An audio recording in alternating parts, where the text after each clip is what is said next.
Bismillahirrahmanirrahim. Assalamualaikum warahmatullahi wabarakatuh. Alhamdulillah wassalatu wassalamu ala Rasulillah Sayyidina wa nabiyyina wa maulana Muhammad ibn Abdullah wa ala alihi wa sahbihi wa mawalah.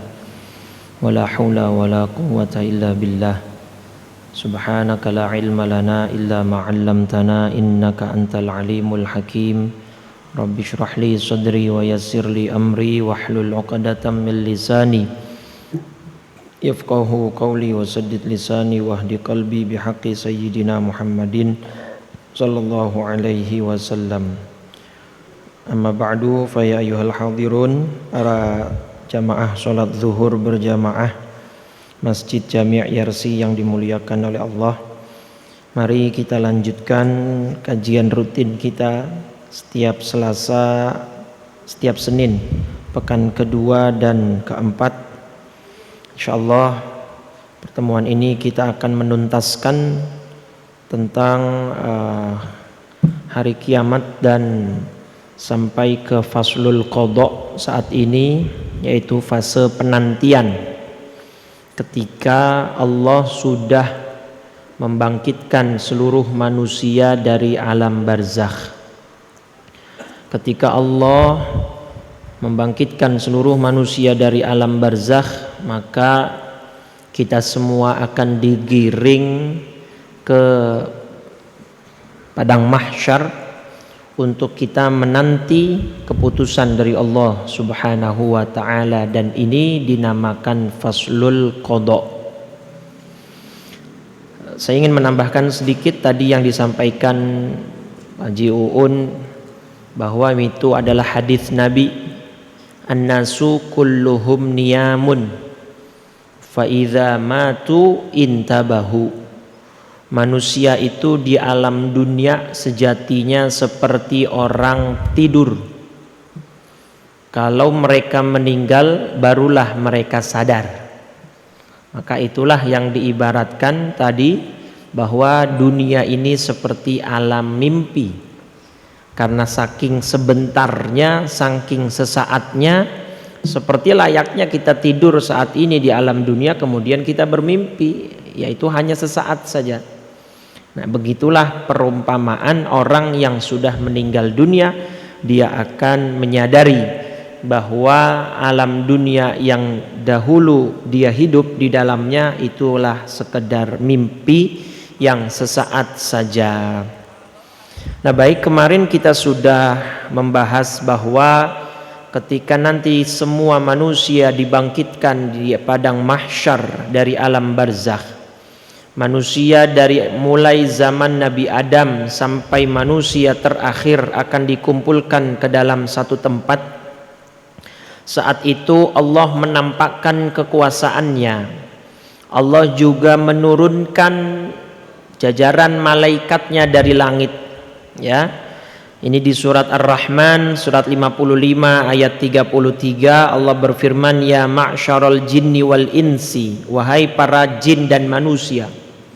Jadi yang dikumpulkan di alam mahsyar itu bukan hanya manusia, tetapi juga kita dari bangsa jin berkumpul menjadi satu.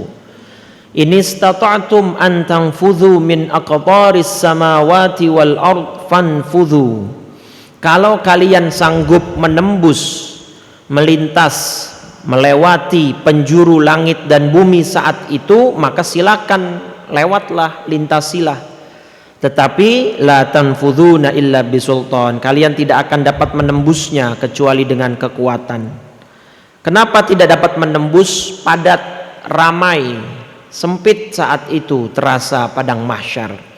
Karena apa? Di surat Al-Furqan Allah jelaskan, wa yauma tashaqqaqus samaa'u bil ghamami wa nuzzilal malaikatu tanzila. Langit pun penuh ya dengan kabut putih yang sebagai simbol turunnya para malaikatnya Allah bergelombang-gelombang, tanzila. Jadi ya, di langit Allah turunkan jajaran malaikatnya dari langit pertama sampai langit ketujuh. Nah, kita di padang mahsyar menanti putusan Allah sambil ditantang oleh Allah untuk menuju penjuru langit dan bumi. Kenapa kok Allah mengisyaratkan kalau kalian mampu menuju penjuru langit? Maksudnya mau apa? Manusia mencari apa saat itu? Gitu ya, paham ya? Kan Allah di sini bilang kalau kalian mampu lewat ya silakan lewat gitu loh. Kita emang mau kemana lewat? Mau kemana kita melintas? Kemana kita akan mengarah dan bertuju? Nah saat itulah kita mencari pertolongan gitu loh. Makanya Allah bilang kalau kalian mampu lewat silakan lewat gitu. Tetapi kalian tidak akan mampu melewati dan menerobos barisan itu kecuali dengan kekuatan. Maknanya dengan usaha yang luar biasa. Nah saat itu dalam surat Al-Jathiyah surat 45 ayat 28 ya kita akan melihat kullu ummatin jathiyah, setiap umat berlutut. Maknanya berlutut ini mereka merendah. Tidak ada lagi tuh yang namanya dulu sebagai pimpinan, sebagai pemimpin negara, sebagai atasan yang berlaku zalim misalnya kepada bawahan. Tidak ada lagi, semua sama, semua merendah di hadapan Allah berlutut. Kullu ummatin tud'a ila kitabiha. Setiap umat nanti akan dipanggil sesuai buku catatan amalnya. Al-yauma tujzauna ma kuntum ta'malun. Pada hari itu kamu semua diberi balasan terhadap apa yang akan kamu kerjakan. Kalian mau lari kemana? Kita mau lari kemana? Semua bos, semua atasan, semua pemimpin yang zalim akan dimintai pertanggungjawaban oleh Allah Subhanahu wa ta'ala. Kita harus taubat. Kalau kita merasa kita adalah orang yang berbuat zalim, taubat sebelum kita terlambat. Tu'addunal huquqa ila ahliha. Kata Nabi dalam hadisnya, saat itu saat penantian itu tiba, saat dimana Allah akan mengadili semuanya, disitulah pengadilan yang sangat adil. Dalam hadis riwayat Muslim dan Imam Ahmad ini bahkan saking adilnya Allah, tu'addunnal huquqa ila ahliha yaumal qiyamah hatta yuqada lisyatil jalha'i minasyatil qarna. Untuk menampakkan keadilan Allah yang begitu luar biasa adil, bahkan Allah akan membalas setiap kambing yang dulu di dunia bertengkar dengan kambing yang lainnya, tapi yang satu dengan tanduk, yang satu tidak punya tanduk. Ya kan jelas menang yang punya tanduk lah, istilahnya nggak fair, nggak adil. Nanti di yaumil qiyamah Allah akan balas tuh, kambing yang dulu tidak bertanduk sini, sekarang kamu saya kasih tanduk. Yang dulu di dunia bertanduk saya hilangkan tanduknya, kata Allah. Sekarang balas gitu. Imam Nawawi dalam syarah Muslimnya mengomentari, oh berarti hewan kena taklif dong Ustadz, kena tanggung jawab syariat atau tidak? Ini hanya kisos atau balas ya dari Allah, pembalasan dari Allah Subhanahu wa taala li zuhuri adalatillah, untuk menampakkan keadilan Allah. Tapi kalau nanti hewan itu sudah membalas ya kezaliman yang dia dapati di dunia, ya sudah, Allah akan memerintahkan hewan itu menjadi tanah. Ya, kata Allah nanti dalam hadis yang lain, hadis qudsi, kuni turoba. Kambing, kamu kan sekarang udah balas dendam nih, maksudnya udah adil lah. Dulu kamu di dunia dizolimi, kamu gak punya tanduk, sekarang kamu sudah balas, udah urusan kalian selesai. Hewan gak ada tuntutan lagi nanti masuk surga atau neraka, udah selesai. Terus gimana? Kuni turoba, kata Allah, jadilah kalian debu. Artinya sudah habis perkaranya, sudah habis perkaranya, tidak ada timbang menimbang, tidak ada sirat, tidak ada segala macam sampai akhirnya surga neraka, tidak ada hewan. Kuni turoba, kata Allah, jadilah kalian semua wahai binatang yang sudah membalas dendamnya atau membalas kisosnya ketika dulu di dunia tidak diperlakukan secara adil, jadilah kalian tanah. Nah inilah yang dimaksud Allah dalam surat An-Naba ya, surat Amma yatasaalun ya, surah pertama di juz 30 ini ayat 40 ya. Inilah yang orang kafir nanti akan iri. Inna anzarnakum adzaban qariba, sungguh kami telah memperingatkan kepadamu wahai orang kafir ya, bahwa siksa itu dekat ya. yanzurul mar'u ma qaddamat yada. Saat itu manusia melihat semua yang dia perbuat di tangannya dulu. Nah di sini wa yaqulul kafiru ya laitani kuntu turaba. Ya Allah, wahai Tuhan, alangkah baiknya sekiranya aku dulu juga menjadi sebongkah tanah. Karena dia iri melihat binatang, melihat hewan yang ketika sudah dibalas ketentuannya oleh Allah, mereka tidak dimasukkan ke dalam neraka, melainkan dijadikan tanah dan debu oleh Allah karena perkaranya sudah selesai. Nah, di padang mahsyar ini pula lah yang sering kita dengar bahwa danatis syamsu ila fauqir ra'si, matahari akan mendekat, ya sedekat kepala dengan matahari itu hanya sejarak 1 jengkal atau 1 hasta dalam riwayat lain. Dan yang juga kita sering dengar inilah hadis muttafaq alaih Bukhari Muslim, bahwa saat itu manusia tidak mengenakan sehelai benang pun di dalam tubuhnya, tidak dikenakan sehelai benang pun di atas tubuhnya. Inilah yang Siti Aisyah katakan, ya Rasul, ar-rijalu wan nisa'u jami'an yanzuru ba'duhum ila ba'd. Kalau kita nanti dibangkitkan di padang mahsyar dalam keadaan tidak mengenakan benang, tidak mengenakan pakaian apapun, artinya telanjang, saat itu manusia yang laki maupun perempuan akan saling menatap. Artinya Aisyah itu punya rasa malu yang tinggi. Gimana nanti kita ya Rasul? Apa jawab Nabi? Ya Aisyah, al-amru asyaddu min ayyuhimmahum dzalik. Saat itu ya, masalah yang mereka akan hadapi itu lebih penting dan lebih berat daripada hanya mereka melihat satu sama lain. Artinya mereka tidak akan melakukan perhatian atau tidak ada perhatian mereka sedikit pun terhadap orang sekelilingnya, walaupun saat itu mereka tidak mengenakan pakaian apapun. Karena apa? Dalam pikiran mereka hanyalah amal mereka apakah cukup ataupun kurang. Ya, mereka akan masuk surga ataukah neraka. Itu saja yang dalam pikiran mereka, sehingga mereka tidak sama sekali perhatian kepada yang ada di dalam sekitar mereka. Dan saat itulah orang-orang yang menzalimi manusia lain di muka bumi saat mereka hidup di dunia akan dibalas lebih dulu oleh Allah. Dan itulah yang Nabi katakan sebagai al-muflis, orang yang bangkrut, orang yang pailit, ya, orang yang merugi serugi-ruginya. Kenapa dia rugi? Karena orang yang menzalimi orang lain, pertama akan diambil pahala yang melakukan zolim tersebut, pelakunya akan diambil pahalanya, ya, diberikan kepada orang yang zalim.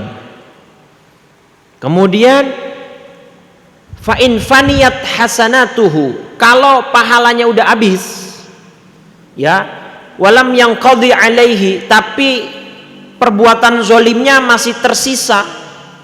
Artinya pahala yang dia lakukan ketika di dunia sudah habis, dibagikan kepada orang-orang yang dia zolimi, tapi orang yang dia zolimi masih banyak yang belum kebagian, saking dia zolimnya dulu di dunia. Apa yang Allah lakukan? Tu'khadh khati'atul ladzi zulima, akan diambil dosa yang dulu dia zolimi dan diberikan kepada dia yang menzolimi. Maknanya orang yang berbuat zalim saat itu di dalam dirinya hanya terkumpul dosa dan kesalahan saja, milik dia dan milik orang-orang yang dulu dia zolimi. Sedangkan orang yang dia zolimi berkumpul 2 pahala, pahala diri dia sendiri dan pahala yang menzolimi dia dulu ketika di dunia. Itulah yang Nabi katakan al-muflis, yaitu orang yang pailit, bangkrut. Saat itu kata Nabi, orang ini pahalanya banyak, sholatnya rajin, ya, ibadah hajinya tiap tahun, ya, tahajudnya 11 rakaat, witirnya 11 rakaat dan seterusnya, tapi qad safaka dama hadza wa akhadha mala hadza wa daraba hadza. Dia zolim, pernah memukul orang lain, pernah membunuh orang lain, pernah memakan harta anak yatim, pernah mengambil hak orang lain, dan seterusnya. Inilah yang akan terjadi kepada dia saat di padang mahsyar. Na'udzubillah. Maka ulama bilang hablum minan nas itu lebih berat ketimbang hablum minallah. Karena hablum minan nas, Allah tidak akan memaafkan dan mengampuni dia sebelum dia meminta maaf kepada orang yang dia zolimi. Dengan cara apapun, misalnya orang yang sudah meninggal, ya datangi ahli warisnya, minta maaf. Dia punya hutang belum dibayar, ya bayarkan kepada ahli warisnya. Ahli warisnya tidak dapat ditemui, yusraf ila masarifil ammah, keluarkan uang sejumlah hutang yang dulu kita meminta hutang kepada orang yang bersangkutan, kita tasarrufkan, kita alihkan kepada bidang sosial seperti panti asuhan, anak yatim, masjid, musola dan seterusnya. Bilang kepada Allah, niatkan ini saya niat membayar hutang kepada orang yang dulu saya berhutang tapi saya tidak dapat merekod jejaknya saat ini dan tidak dapat menemui ahli warisnya. Jadi ada niat, ada upaya untuk kita berbuat baik dan meminta maaf. Karena apa? Karena di padang mahsyar itu kita nggak bisa ngandelin siapa-siapa, Pak. Mau ngandelin orang tua kita yang sayang sama kita luar biasa, orang tua kita juga akan cuek. Mau ngandelin pasangan kita akan acuh. Mau mengandalkan anak kita yang dulu kita besarkan dengan jerih payah, anak kita pun akan lari dari kita. Surat Al-Fatir, surat 35 ayat 18. Wala taziru waziratu wizra ukhra. Orang yang berdosa tidak akan pernah sama sekali memikul dosa orang lain. Wa in tad'u muthqalatun ila himliha. Walaupun dia memanggil orang lain untuk memikul dosanya, la yuhmalu minhu syai'un. Tidak akan orang lain itu mau memikul dosa dia. Walau kana dza qurba. Meskipun yang dia panggil itu familinya, kaum kerabatnya, orang tuanya, istri suaminya, anak mantunya, semuanya tidak akan ada yang mau menolong kita. Ya, orang tua ke anak, anak ke orang tua, suami ke istri, semua berjalan masing-masing. Ada riwayat hadis panjang, suaminya datang, "Mah, kamu istri aku yang dulu paling aku cinta, tolonglah berikan amalmu sedikit kepadaku, atau pikullah dosaku sedikit kepadamu." Mereka akan menjawab, tidak bisa. Anak pun begitu, suami pun begitu, mantu apalagi, dan seterusnya. Hanya Rasulullah Shallallahu Alaihi Wasallam yang saat itu akan khawatir dan memperhatikan kondisi kita.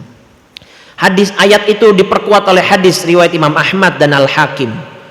Ya, kata Nabi, ada 3 saat orang tidak akan ingat kepada siapapun.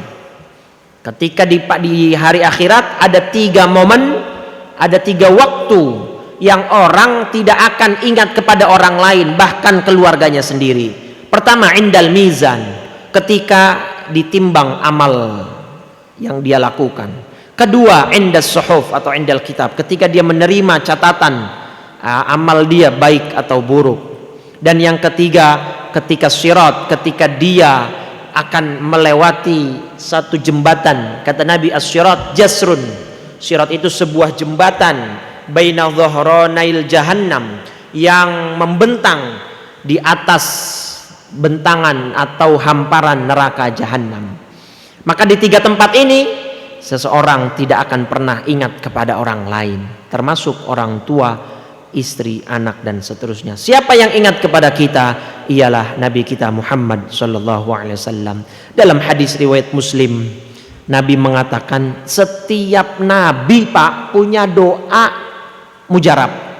Itu sudah jatah dari Allah. Ini hadisnya, kata Nabi, likulli nabiyyin da'watun. Setiap nabi punya satu jatah doa.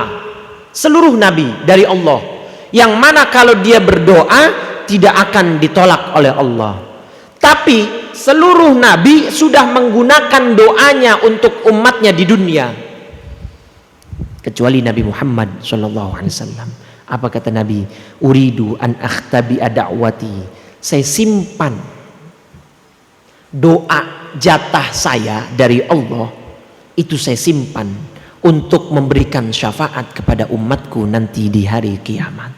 Bahkan dalam sirah, dalam sejarah Nabi diceritakan Nabi ketika perang itu gigi gerahamnya sudah rontok, ditadang oleh tangan Nabi yang mulia agar darah itu tidak menetes, supaya malaikat penjaga bumi, malaikat penjaga gunung tidak akan murka, supaya darah yang suci dari Nabi Muhammad SAW tidak menetes. Sahabat yang lain sudah menyarankan, ya Rasul, doa, angkat kedua belah tanganmu ke atas langit, minta kepada Allah. Sesungguhnya engkau masih ada satu doa yang jika engkau berdoa tidak akan Allah menolaknya. Nabi tidak melakukannya. Nabi menyimpan doanya, bahkan sampai beliau mengorbankan dirinya. Untuk siapa? Kalau tidak untuk kita sebagai umatnya Nabi Muhammad SAW. Maka pantas kata Nabi Muhammad, la yu'minu ahadukum, tidak sempurna iman kita hatta akuna habba ilaihi min waladihi wa walidihi wan nasi ajmain. Tidak sempurna iman kalian sampai aku, kata Nabi, sampai aku adalah orang yang paling kalian cinta, melebihi orang tua kalian, melebihi pasangan kalian, bahkan melebihi semua umat manusia yang ada di muka bumi. Pantas kan? Wong tadi dia di padang mahsyar kita minta tolong sama istri nggak akan kita dapat pertolongan, kita minta tolong sama orang tua nggak akan bisa menolong kita. Dan satu-satunya ketika beliau hidup 1400 tahun yang lalu tidak mengenal kita sebagai umatnya, tapi Nabi sudah memikirkan nasib kita nanti di yaumil qiyamah. Maka pantas orang pertama di muka bumi yang harus kita cintai adalah Rasulullah Shallallahu Alaihi Wasallam. Nah, ketika di padang mahsyar itu, ya, semua orang sedang bingung. Kita minta tolong sama siapa nih? Makanya nanti tadi kan kata Allah, kalau kamu bisa melintas ya melintaslah. Akhirnya sekelompok orang berusaha mencari pertolongan. Pertama ke siapa? Ke Nabi Adam. Ayo kita minta tolong ke Nabi Adam yuk. Kenapa? Nabi Adam kan bapak manusia, Nabi pertama. Kata Nabi Adam, lam akun zalik, saya nggak bisa nolong kalian. Kenapa? Saya pernah melakukan satu kesalahan, saya makan buah terlarang. Iya toh? Ya kan? Nah, kata fawaswasalahum syaitan. Setan saat itu memberikan waswas. Ya, wa asa Adam rabbahu faghwa. Nabi Adam telah melanggar memakan buah yang Allah larang. Kata Nabi Adam, pergi sana ke Nabi Nuh. Di padang mahsyar masih nih, di faslil qadha, di masa penantian. Pergi sana ke Nabi Nuh karena dia adalah rasul yang pertama diutus ke muka bumi. Apa kata Nabi Nuh? Saya nggak bisa. Kenapa? Karena saya doa supaya umat saya binasa. Nabi Nuh 950 tahun Pak dakwah. 950 tahun yang ikut cuman sekitar 80 orang. Bayangin. Nah, akhirnya at the end, pada akhirnya Nabi Nuh nggak kuat juga. Di surat 71 surat Nuh, Nabi Nuh doa supaya umatnya dibinasakan oleh Allah. Tuh bayangin tuh. Sama Nabi Isa juga nanti begitu, karena udah saking nggak kuatnya. Kata Nabi Nuh, pergi sana ke Nabi Ibrahim. Nabi Ibrahim itu Khalilullah, sahabatnya Allah. Pergi sana. Kata Nabi Ibrahim, nggak bisa. Seumur hidup saya pernah bohong 3 kali. Ya beda sama kita. Nabi Ibrahim bohong 3 kali seumur hidup. Ya surat As-Saffat, nanti surat Al-Anbiya dilihat sendiri ya. Kalau saya jabarkan satu-satu terlalu panjang. Kata Nabi Ibrahim, pergi sana ke Nabi Musa. Sama Nabi Musa, saya bilang nggak bisa. Saya pernah membunuh orang nggak sengaja. Terakhir kata Nabi Musa, pergi ke Nabi Isa. Kata Nabi Isa, nggak bisa juga saya nolong. Kenapa? Karena orang-orang menganggap saya sebagai Tuhan. Nih, orang-orang menganggap saya sebagai Tuhan dan banyak yang tersesat karena saya. Apa kata Nabi Isa? Maukah kalian saya tunjukkan kepada orang yang satu-satunya bisa menyelamatkan kalian? Pergilah ke Nabi Muhammad Shallallahu Alaihi Wasallam. Apa kata Nabi? Analaha. Sayalah pemegang syafaat. Ya ini dia. Analaha. Laha. Haknya kembali ke syafaat. Sayalah pemilik syafaat tersebut. Sayalah pemilik syafaat tersebut. Terus lantas Nabi Muhammad SAW memuji Allah. ya, kemudian bersujud kepada Allah. Kata Allah, ya Muhammad irfa' ra'sak, Nabi Muhammad, kata Allah, angkat kepalamu. Wa qul yusma', katakan apa yang kamu ingin katakan, kamu akan didengar. Wasal tu'ta, minta apapun yang kamu minta akan diberikan. Washfa' tu syafa', dan berikanlah syafaat kepada siapapun, engkau akan bisa memberikannya kepada siapapun. Apa kata Nabi jawabnya? Ummati, ummati. Pertanyaanku, permintaanku hanya satu ya Rabb, umatku, umatku. Hadis ini sahih, riwayat Bukhari Muslim. Ummati, ummati. Apa kata Allah? Intalik, pergilah, fakhruji man kana fi qalbihi mithqalu sya'iratin minal iman. Pergilah, cari umatmu yang masih di dalam hatinya ada secuil iman, selamatkanlah dia. Inilah makna wafat dalam husnul khotimah. Kalau kita masih membawa iman, insya Allah kita masih bisa diselamatkan. Tapi kalau sudah tidak ada iman, na'udzubillah, Nabi pun tidak akan bisa memberikan syafaatnya. Karena syaratnya kata Allah, cari umatmu yang masih ada iman walaupun hanya secuil di dalam hatinya. Ya, akhirnya kita semua akan mendapatkan insya Allah pertolongan dari Nabi Muhammad SAW. Sebagai penutup, hadis riwayat Imam Ahmad dan Al-Hakim, 3 orang pertama yang akan memasuki nerakanya Allah. 1, jelas orang-orang yang tidak beriman kepada Allah, yang tidak menyembah Allah, bahkan Nabi Muhammad pun tadi tidak bisa memberikan syafaat. 2, al-mutakabbir, orang yang sombong. Sombong itu nanti dalam terminologinya ada 2, sombong kepada Allah, dia tidak mau ibadah, sombong kepada manusia, dia tidak mau memandang orang lain lebih mulia dari dia. Dan yang ketiga, orang-orang yang tidak percaya kepada yaumil akhir atau hari kiamat. Inilah 3 golongan yang langsung dipasrahkan oleh Allah ke dalam neraka jahanam. Semoga Allah menyelamatkan kita di padang mahsyar. Allah menyelamatkan kita dari terjerumus ke dalam api neraka jahanam, dan insya Allah kita mendapatkan syafaat dari Nabi Muhammad sallallahu alaihi wasallam. Amin ya rabbal alamin. Saya kira cukup. Insya Allah ini adalah bab atau pertemuan terakhir di dalam bab hari kiamat. Di Selasa yang keempat di bulan Februari ini, besok insya Allah kita akan masuk ke dalam bab baru tentang sifat atau keadaan api neraka dan siksa-siksanya. Semoga Allah berikan kita kesehatan panjang umur dalam keadaan taat dan iman, dan Allah berikan kepada kita kekuatan, kesehatan. Allah jaga kita dari segala macam wabah, bencana, musibah, dan Allah segera angkat segala wabah, bencana, musibah dari negara kita tercinta. Amin ya rabbal alamin. Kita akhiri dengan 3 kali kalimat tauhid dan doa kafaratul majlis. Afdalu ma qultuhu ana wan nabiyyuna min qabli, la ilaha illallah, la ilaha illallah, la ilaha illallah, Muhammadur Rasulullah sallallahu alaihi wasallam. Kalimatu haqqin 'alaiha nahya wa 'alaiha namut wa biha nub'atsu insyaallah ta'ala minal aminin. Allahumma inna nas'aluka husnal khatimah wa na'udzubika min su'il khatimah. Allahumma rzuqna fid dunya ziyaratah wa fil akhirati syafa'atah wa la tahrimna fil jinani ru'yatah. Rabbana atina fid dunya hasanah wa fil akhirati hasanah wa qina adzaban nar. Sallallahu ala sayyidina Muhammadin wa ala alihi wa sahbihi wa sallam, walhamdulillahi rabbil alamin. Subhanakallahumma wa bihamdika asyhadu an la ilaha illa anta astaghfiruka wa atubu ilaik. Wal afu minkum. Wassalamu alaikum warahmatullahi wabarakatuh.